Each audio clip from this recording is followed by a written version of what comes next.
Assalamualaikum warahmatullahi wabarakatuh. Alhamdulillah wassalatu wassalamu ala Rasulillah la haula wala quwata illa billah amma ba'du. Sekarang bulan Rajab, di mana di bulan ini ada peristiwa luar biasa, yakni Isra Mi'raj. Isra adalah perjalanan malam dari Masjidil Haram ke Masjidil Aqsa yang sangat singkat. Dilanjut dengan Mi'raj, naik ke langit ketujuh, tembus ke Sidratil Muntaha. Namun uniknya adalah ketika Nabi Muhammad Mi'raj itu didampingi dengan malaikat Jibril.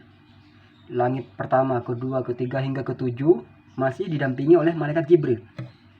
Ketika mau naik ke Sidratil Muntaha, Jibril bilang, "Ya Rasulullah, saya cuma bisa ngantar sampai sini. Karena ketika saya naik setapak lagi, saya akan terbakar. Karena saya makomnya cuma di sini aja. Sedangkan Anda lanjut sendirian." Jadi Nabi Muhammad itu ke Sidratil Muntaha berjumpa dengan Allah itu sendirian. Jibril nggak ikut karena nggak bisa. Padahal Jibril malaikat. Nabi Muhammad manusia. Ternyata manusia bisa lebih mulia daripada malaikat. Ini contohnya. Oh, itu kan Nabi. Oke. Sampai sini oke. Karena itu kan Nabi. Bisa jadi lebih malaikat daripada lebih mulia daripada malaikat. Oke. Ketika Nabi Muhammad sudah di Sidratil Muntaha, tidak ada siapapun, hanya dengan Allah. Cahayanya sangat luar biasa terang. Lalu Nabi Muhammad melihat ada bayang-bayangan bergerak, zet, zet, zet. Penasaran, ya Allah, itu bayangan dari golongan siapa? Apakah dari golongan malaikat? Allah bilang, tidak, malaikat nggak sanggup ke sini. Apa golongan para nabi? Bukan.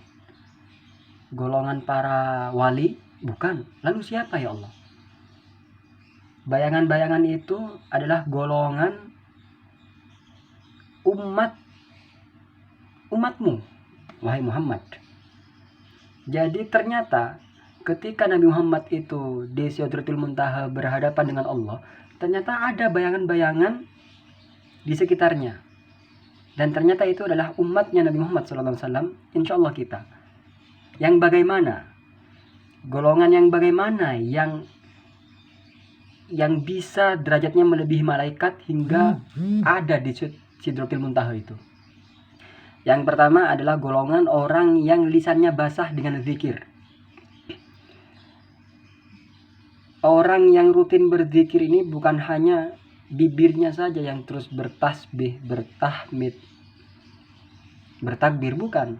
Tapi gerak-geriknya juga selalu zikir, ingat kepada Allah. Ketika mau masuk kamar mandi, kaki kiri, itu zikir. Ketika mau makan, baca doa, itu zikir. Lah, orang yang istiqomah berzikir setiap aktivitas, nanti derajatnya lebih mulia daripada malaikat. Itu yang pertama. Yang kedua, hati yang terikat dengan masjid. Ketika mendengar adzan, langsung pergi ke masjid. Selelah apapun, secapek apapun mendengar adzan, langsung pergi ke masjid. Perumpamaan hati yang terikat dengan masjid sama seperti perumpamaan hatinya seorang ibu kepada anaknya.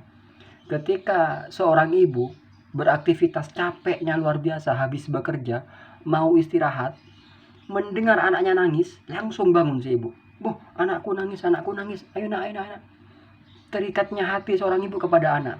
Saking cintanya ibu kepada anak, capek hilang mendengar tangisan anak. Masjid berkumandang, memanggil, menangis. Kalau kita terikat dengan masjid, langsung, masjid memanggilku, "Rek, ada apa, Rek? Aku capek, ayo langsung ke masjid." Nah itu, terikatnya hati dengan masjid. Ini golongan yang kedua yang derajatnya lebih tinggi daripada malaikat. Yang ketiga adalah orang yang berbakti kepada orang tuanya. Sedangkan orang tua ini ada tiga. Yang pertama, orang yang melahirkanmu, ya orang tua kandung. Yang kedua adalah orang yang menikahkan anaknya denganmu, mertua. Mertua itu orang tua berarti ya. Dan yang ketiga adalah orang yang mengajarimu ilmu, guru. Jadi orang tua itu ada tiga, orang tua kandung, mertua, guru. Hormati tiga ini. Jika Anda menghormati tiga ini, Meskipun kaki Anda masih di bumi, tapi derajat Anda sudah melebihi malaikat. Jadi inilah hikmah dari Mi'rajnya Nabi Muhammad SAW. Ternyata di sana masih ada bayangan-bayangan yang ternyata itu mungkin kita, jika kita memenuhi syarat golongan-golongan ini, insya Allah. Semoga bermanfaat. Subhanakallahumma wabihamdika asyhadu an la ilaha illa anta astaghfiruka wa atubu ilaik. Assalamualaikum warahmatullahi wabarakatuh.